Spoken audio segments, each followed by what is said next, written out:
আজ বিএনপির ভারপ্রাপ্ত চেয়ারম্যান তারেক রহমানের ৬০তম জন্মদিন। তবে দেশের উদ্ভূত পরিস্থিতিতে এবছর দলের পক্ষ থেকে কোনো কর্মসূচি পালন করা হচ্ছে না। এ বিষয়ে নিষেধাজ্ঞাও রয়েছে দলটির। তা না মানলে সংশ্লিষ্টদের বিরুদ্ধে সাংগঠনিক ব্যবস্থা নেওয়া হবে। তারেক রহমানের কঠোর নির্দেশনার কারণেই এমন সিদ্ধান্ত নেওয়া হয়েছে বলে জানা গেছে।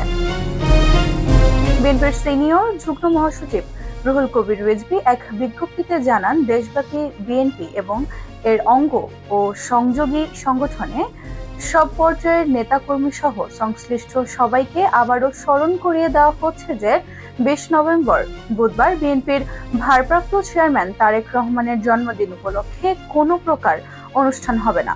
নির্দেশনা অমান্যকারীদের বিরুদ্ধে কঠোর সাংগঠনিক ব্যবস্থা নেওয়া হবে বলেও বিজ্ঞপ্তিতে বলা হয়।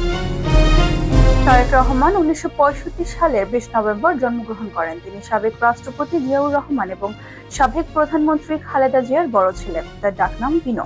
তিনি ২২ বছর বয়সে ১৯৮৮ সালের বগুড়ার গাবতলী থানা বিএনপির সদস্য হন। তবে আনুষ্ঠানিকভাবে সংগঠনে যোগ দেওয়ার আগেই রাজনীতিতে অন্তত সক্রিয় ছিলেন। ২০০২ সালে দলের জ্যেষ্ঠ যুগ্ম মহাসচিব হিসেবে দায়িত্বপ্রাপ্ত হন তিনি। এরপরই দেশব্যাপী দলের মাঠ পর্যায়ে নেতাকর্মী ও সমর্থকদের সঙ্গে ব্যাপক গণসংযোগ শুরু করেন।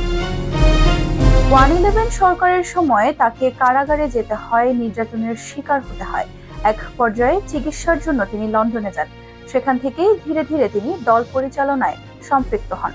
২০০৯ সালে ঢাকায় অনুষ্ঠিত বিএনপির ৫ম জাতীয় কাউন্সিল এবং ২০১৬ সালে ৬ষ্ঠ কাউন্সিলে তিনি দলের সিনিয়র ভাইস চেয়ারম্যান নির্বাচিত হন। ২০১৮ সালের ৮ই ফেব্রুয়ারি বিএনপির চেয়ারপারসন খালেদা জিয়া কারাগারে যাওয়ার পর থেকে দলের ভারপ্রাপ্ত চেয়ারম্যান হিসেবে যুক্তরাজ্য থেকেই দায়িত্ব পালন করছেন।